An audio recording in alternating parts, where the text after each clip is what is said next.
All right.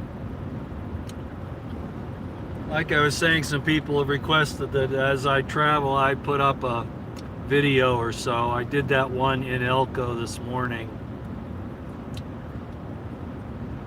Things I had to do over the last few days are done, and I'm headed back east.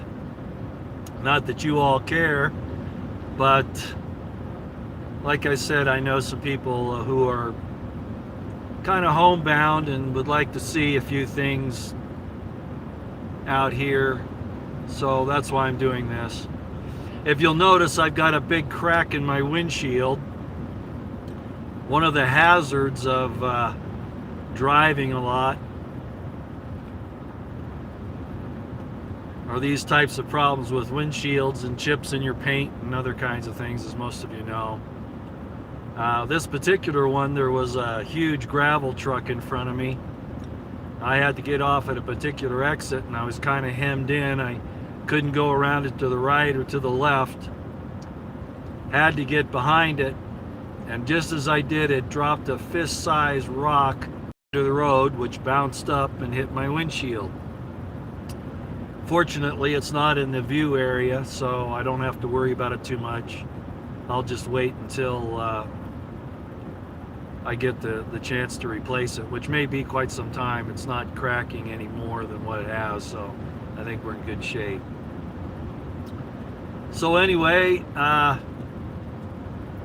be back. I'm headed back to Utah and Wyoming, and right now I'm about 25 miles from a little town called Wells, Nevada.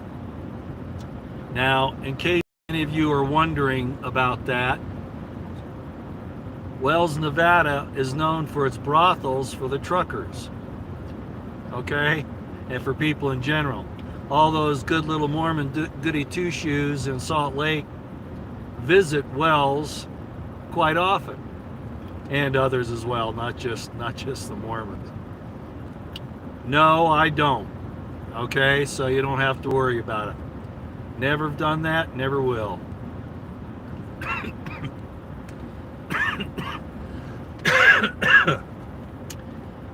Okay, shouldn't be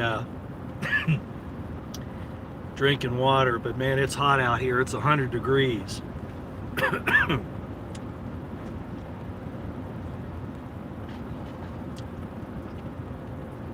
So this is quite a bit of what I do.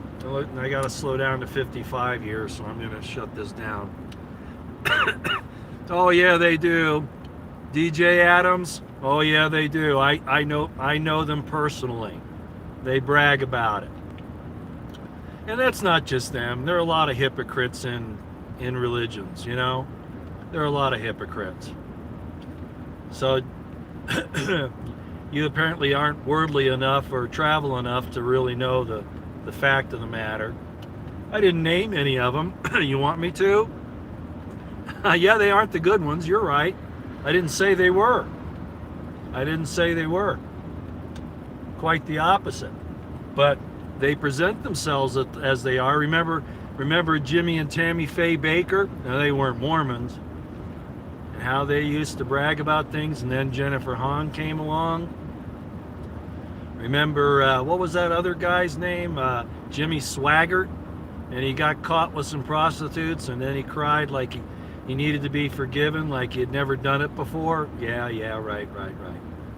Well, same sort of things happen in the Mormon church, from the lay all the way up to the very top.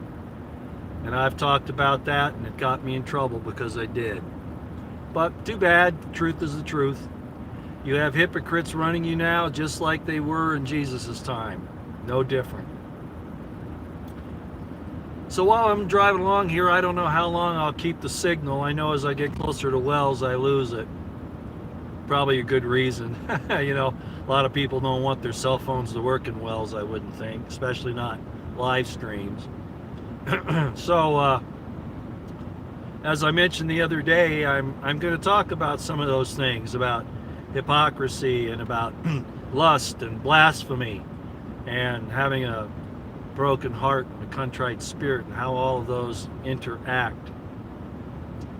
I notice a lot of discussions on Twitter about lust and sex It's not just me that talks about it. There are others, but I'm going to put my 2 cents worth in again, because a lot of that I read is either nonsense, blown out of proportion, totally misunderstood, or somebody has a very serious complex.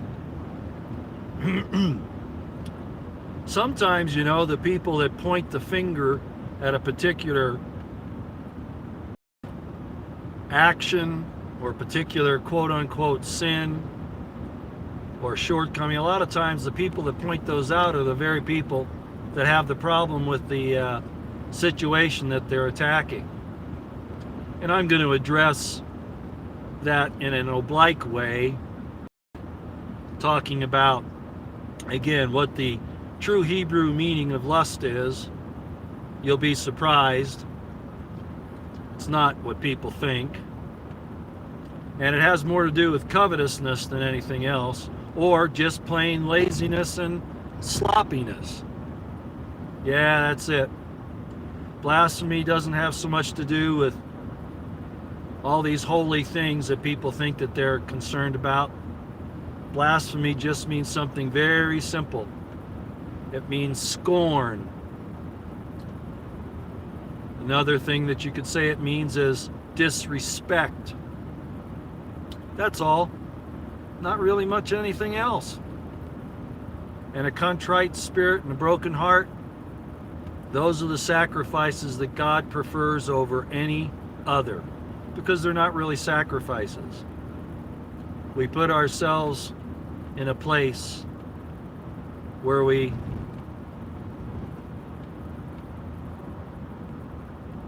are listening to the still small voice.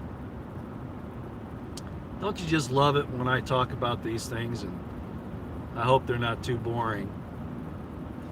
But I'm gonna cover it all in the Hebrew, not the Greek. The Greek is corrupted because of the translations from the Hebrew and the Aramaic into the Greek, and also because the Greek doesn't really explain it.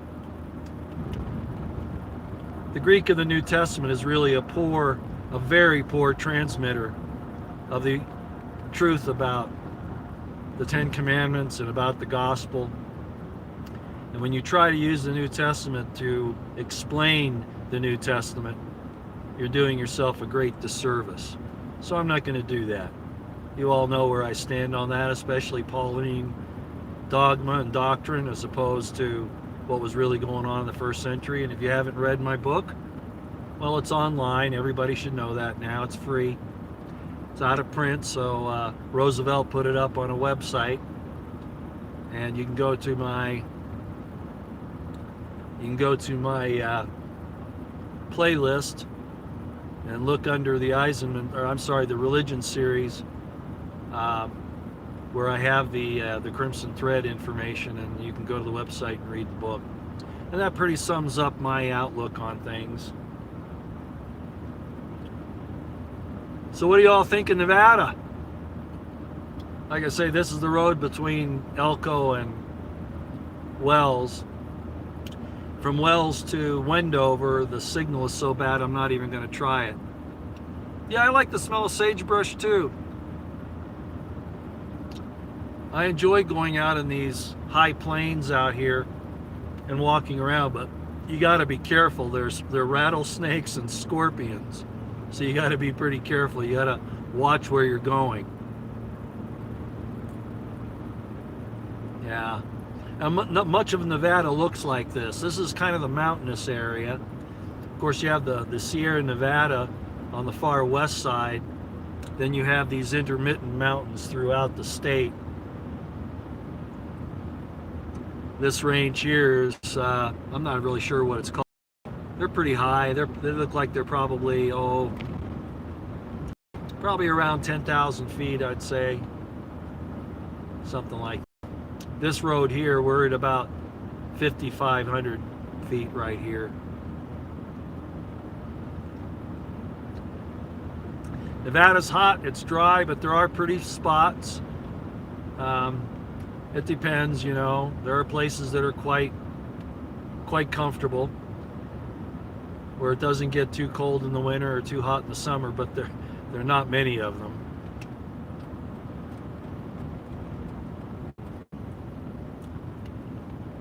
Okay, well, we're out of the work zone, so I'm going to speed up a little bit.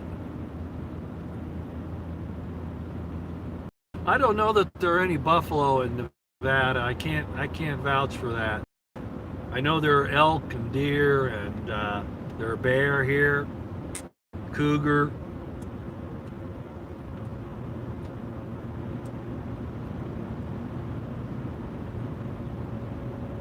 And I'm getting up to speed here.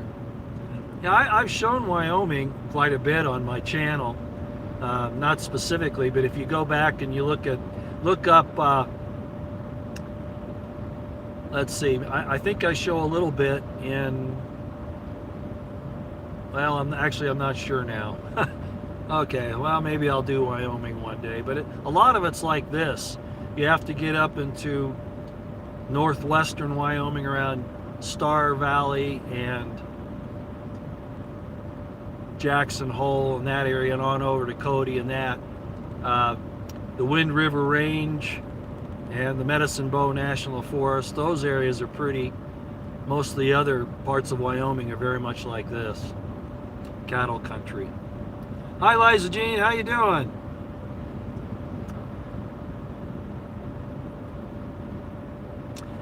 I see somebody lives in Nebraska. How long is your drive? Well, I'm going all the way to Evanston tonight, so it's going to be a total of about 4.5 hours, something like that.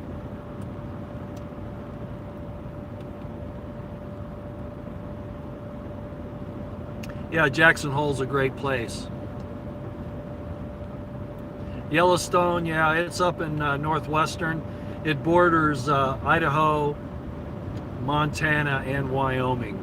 It's right in there. And the Teton Range as well, which are really fantastic. The Grand Teton is really something else.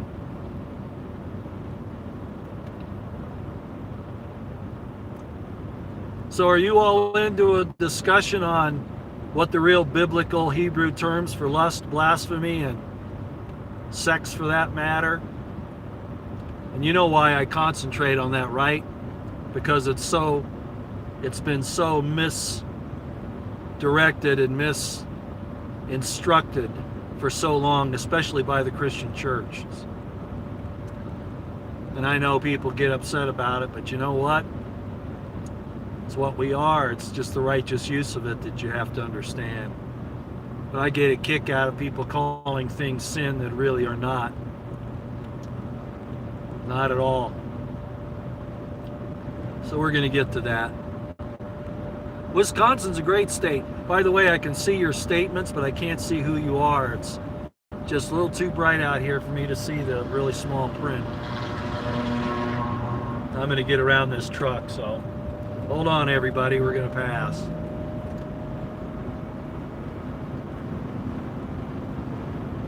Speed limit out here is normally it's normally 80, but there's a lot of construction and you have to slow down to hear my sign, so you'll be able to see kind of where I am. Okay, I'm about 8 miles from Wells, 66 from Wendover, and about 190 from Salt Lake City.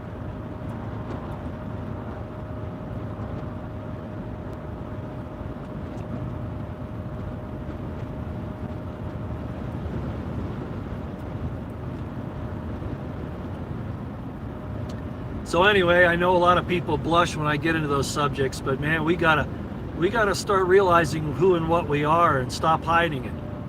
Look what the gays and the lesbians are doing, and the pedophiles coming out. They're pushing their agenda, and the Christians are there all worried about heterosexual sex. Man, I tell you what, you know, the Republican Party general, they will not stand up for the truth. They just, you guys know this. A little friction, a little pushback by the Democrats, and the Republicans fall all over themselves trying to placate them. Well, the Christians have done that too, and have done a great disservice by interpreting many of the scriptures that they have in such a way that people are afraid of heterosexual sex. They think that, now pardon me, this is pretty gross. I know Christians that do anal sex because they think that it's not adultery or fornication. What do you think of that? And they justify it. Well, you have your Christian forefathers and their misinterpretations of what was going on to thank for that. So we'll get into it. It'll be one of those long live streams one of these days. Remember, I read to you in Proverbs, right? Where it says, ravish your wife, love her breasts.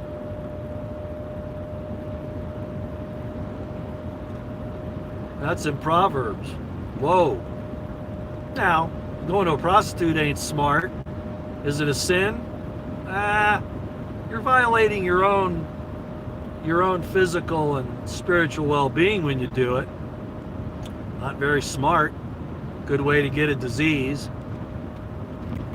But heck, I know men and women that cheat on their husbands and wives. Good way to get a disease that way too.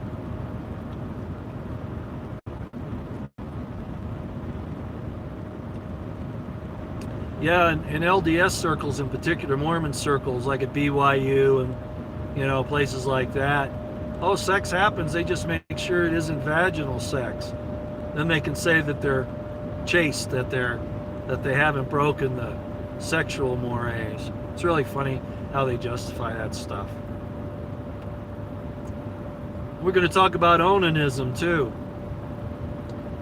because that's where everybody misunderstands that whole situation about losing the seed on the ground. They don't know what it means, or they distort it to make you feel guilty, make you feel sinful, that you're bad because you're a sexual being. Yeah, you have to be righteous, you have to be responsible.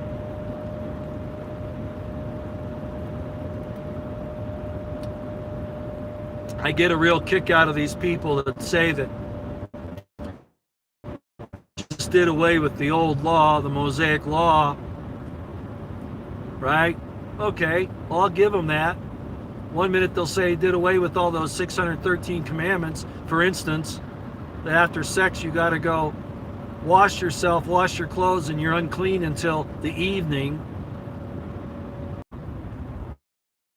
Okay, we're going to lose the signal. So I'm out of here. Yeah, it's like I told you, I'm coming into Wells. I'm going to sign off. Everybody take it easy.